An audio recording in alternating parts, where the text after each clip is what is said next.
Né? Queria ligar esse assunto à questão dos professores também, né? Porque muita gente fala sobre instruir, ensinar e treinar os professores a ajudarem também nesse contexto aí de identificar possíveis vítimas, né, desse tipo de crime, né, de erotização, de abuso infantil, né? E eu concordo 100%, porém, porém, da mesma forma, na minha visão, precisa ter certo cuidado também para não criminalizar a paternidade e maternidade, né? Porque também, nesse meio dos professores, não sei nem a VEC, acredito que não, mas é mais no ensino público, né? Também tem uma visão muito negativa com relação ao exercer a maternidade de forma cristã, correta, da forma antiga, vamos dizer assim, né? Tem que ser educação positiva, tem que fazer todas as vontades da criança, e se você não faz isso, eu vou chamar o conselho tutelar para você.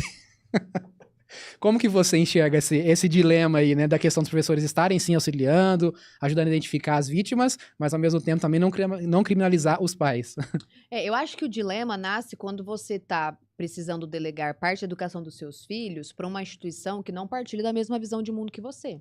Com Então certeza. vai ficar complicado mesmo, porque muito provavelmente, se ele não partilha de uma visão de mundo cristã, a visão com que se tem de autoridade, paternidade, educação, enfim, muitas áreas que vão esbarrar, né, aí na educação dos seus filhos, vão entrar em contradição, e aí a escola, inclusive, se ela é uma escola aberta, ela tem certa obrigatoriedade com relação ao conselho tutelar e outras coisas. Uhum. E a depender da visão de mundo dessa escola, ela pode muitas vezes incorrer, né, a órgãos, ou enfim, né, até a prejudicar as famílias e os pais, porque não partilha e não concorda da forma com que os pais estão educando, enfim, as atitudes que estão tomando dentro da casa dos seus filhos. É óbvio que eu estou dizendo de ações comuns e não violência Não de contra as abuso, crianças, violência. né? Exatamente. Então, eu imagino que isso acontece muito, mas não costuma ser a nossa experiência na escola, porque a escola partilha, normalmente, 99% dos casos, a mesma visão de mundo que os pais colocam lá por conta de ser uma escola cristã, pais cristãos. Então, na verdade, o nosso esforço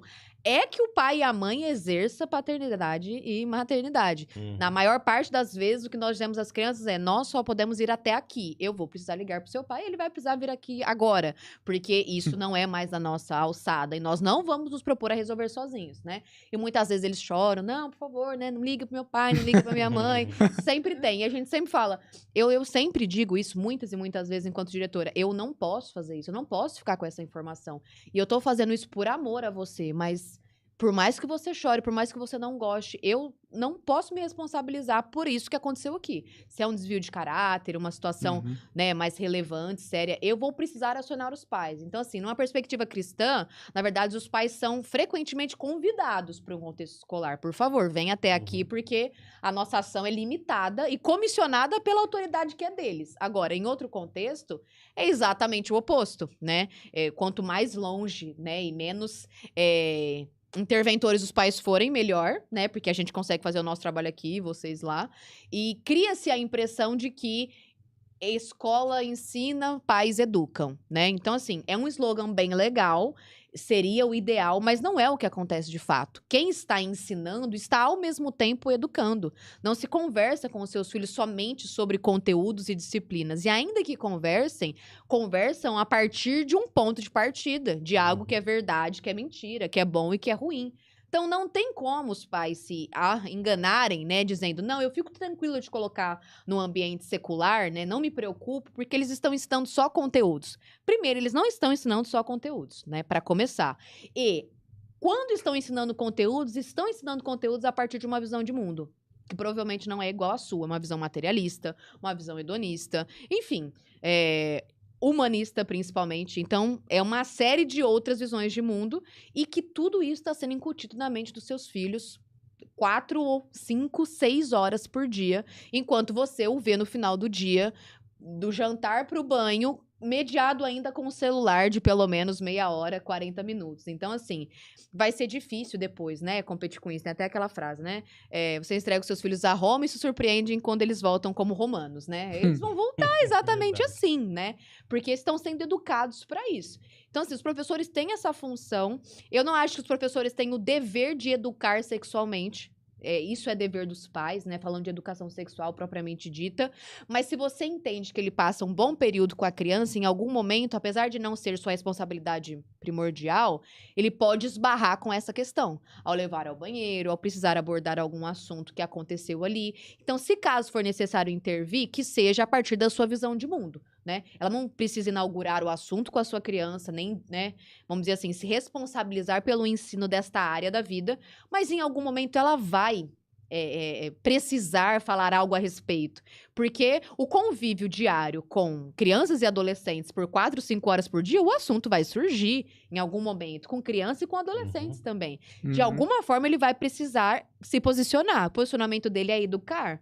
Então, precisa estar alinhado com a sua visão de mundo. Então, é conflitante para quem está em mundos opostos, porque aí realmente a visão vai ser de que, muito provavelmente, a visão que se tem é que a educação cristã é uma educação opressora, né? É uma educação muito rígida, que tolhe, né, os filhos, que os mantém muito enclausurados, muito presos. Normalmente é essa visão que se tem. E a incorrência vai ser, traz para a escola, que a gente te ajuda, que a gente te fala, que a gente, né, te orienta, vai abafar aquilo que acontece na escola, porque Desenvolve o já senso sabe crítico. que essas famílias são, exatamente, a gente politiza, né, traz consciência de classe e tudo mais. Então, para outros contextos é verdadeiramente preocupante. Os pais que ainda não se atentaram para isso, para a visão de mundo que estão inserindo, né, para a escola, a visão de mundo da escola que eles estão inserindo seus filhos, precisam se atentar o quanto antes, porque podem fazer todo o esforço do mundo em casa. A outra maré tá remando o contrário e às vezes com mais força, principalmente em tempo. Tempo conta muito, tá? Mas qualidade em detrimento de quantidade. Mas conta muito, né? Vai ser difícil você ter tamanha qualidade em 1 hora de contato que, né, se sobreponha a 10 horas de contato, às vezes, que uma escola tenha, dependendo se o ensino for integral. Então, também é uma ilusão essa história do tempo de qualidade, que é meia hora de uma conversa, vamos dizer assim, de jantar, que eu realmente acho que estou garantindo toda uma visão de mundo integrada e cristã. Então, já que, né, no mundo de hoje, a maior parte das famílias trabalham, a escola se faz necessária, se você é cristão, procure o quanto antes uma escola cristã, pague o preço que for possível, porque é realmente um benefício, né, vamos dizer assim, são frutos eternos, né, e que não tem volta depois, né, aquilo que é dito por anos a fio dentro de um contexto educacional, para desconstruir em algum momento, é um trabalho árduo e nem sempre efetivo, né? Muito mais proveitoso é a construção propriamente dita do que a desconstrução daquilo que já está completamente equivocado. É verdade. Bom, agora eu quero direcionar a Janaína mais uma pergunta. Aproveitando que ela mencionou essa questão da sexualidade, né? Que não é papel dos professores e tal, eu concordo 100%. Você que tem exercido esse papel de terapia cristã, aconselhamento, e trata sobre essas questões também em alguns momentos, como que você enxerga à luz do texto bíblico, né, das escrituras, que você usa como base para o seu trabalho, de que forma que os pais podem instruir os seus filhos de uma forma que seja sadia, adequada para a idade, nessa questão da sexualidade? Até aproveitando que a gente está falando desse tema no programa, né? Então aqui as pessoas podem aprender o caminho mais sadio para poder tratar sobre isso, né? Primeira coisa, assim, é desmistificar a questão da sexualidade. Falar de sexualidade não é falar de sexo. É falar de identidade, de percepções, de personalidade. Então, a palavra de Deus, ela grita de Gênesis a Apocalipse sobre sexualidade. É criada por Deus. E todo indivíduo tem uma sexualidade, né? Que ao longo da história pode ser muito distorcida e não apontar para glorificar a Deus na sua sexualidade. Então, a primeira coisa que precisa desmistificar, eu lembro que quando eu comecei trabalhar com sexualidade, né? Eu solteira, mulher, e falava, mas gente, o que ela vai ensinar sobre sexualidade? Achando que eu ia, sei lá, né? Ensinar sobre sexo, Kama Sutra, sei lá o quê, entendeu? Dentro da igreja. Porque era cada pergunta, assim, né? Mas a sexualidade é algo que Deus grita de Gênesis a Apocalipse. Então, os pais cristãos, eles precisam entender sobre sexualidade para conversar com os filhos. Porque na infância, não existe a questão sexual da criança, existe a sexualidade, as emoções, o afeto e tudo mais. né, a questão sexual é a partir da puberdade, dos 12 anos e tudo mais. Então, às vezes, a gente tem que tomar cuidado que a criança faz uma pergunta, né, até eu vi um vídeo outro dia, foi muito interessante, a menininha perguntando o que era virgem, mas porque ela leu no azeite, Ah, tá. não porque ela queria saber. Tem que entender exatamente o contexto, né? Exatamente, você tem que entender teu filho, por que que ele tá fazendo aquela pergunta, o que que tá passando na cabecinha dele, né? E existe um tabu. O azeite nunca mais vai ser o mesmo na vida dele. Exatamente, né? Tava aprendendo a ler, a menininha tava aprendendo a ler, e ela lê lá, virgem. E ela pergunta pra mãe o que que é virgem. A mãe entra em desespero, mas ela só tava perguntando do azeite. Então, os pais, eles precisam entender o contexto que a criança tá perguntando. E qual é a melhor hora para falar dessa questão sexual com o filho? A hora que ele começar a perguntar. Ele trouxe uma pergunta, por isso que os pais têm que criar vínculos com os filhos de confiança. Entende? Porque senão ele vai perguntar na rua, na escola, ele não vai perguntar dentro de casa. Só que a gente vem de uma geração que é tabu falar de sexualidade na igreja, é tabu falar de sexualidade dentro de casa. Nossa, nunca conversei isso com os meus filhos. Não, a gente precisa aprender a falar de sexualidade. Agora, tem uma idade? Não tem. A partir do momento que ele começa a questionar, como que nascer? Como que eu nasci? Olha, falar pros pais, isso é complicado, né? Porque o pai não tá esperando isso. Uma menininha desse tamanho que perguntar isso, né? De repente você toma um susto na frente. Opa, peraí, deixa eu ver onde eu tô. Como que eu vou responder? Eles se preocupam muito com a questão biológica, assim, É. mecânica da É. coisa, né? Na faixa etária infantil, né, vamos dizer assim, antes da puberdade, quando as dúvidas surgirem, e à medida que você for percebendo que há certa curiosidade, às vezes alguém comentou, vai trazer a dúvida para você, sempre vai acabar aparecendo uma oportunidade, né, de explicar a respeito do assunto. É muito importante que a gente se detenha e parta do transcendente para depois, vamos dizer assim, se deter às questões práticas propriamente dita, né? O ato sexual em si foi criado por Deus por um momento específico da vida, né? Exclusividade para homens e mulheres casados com um objetivo específico, né? Que era a união do casal, a procriação. Então, assim, tem um propósito envolvido que isso toca muito mais as crianças do que necessariamente a explicação de como aquilo se dá. Os pais se preocupam muito nisso. Nossa, como que eu vou explicar isso?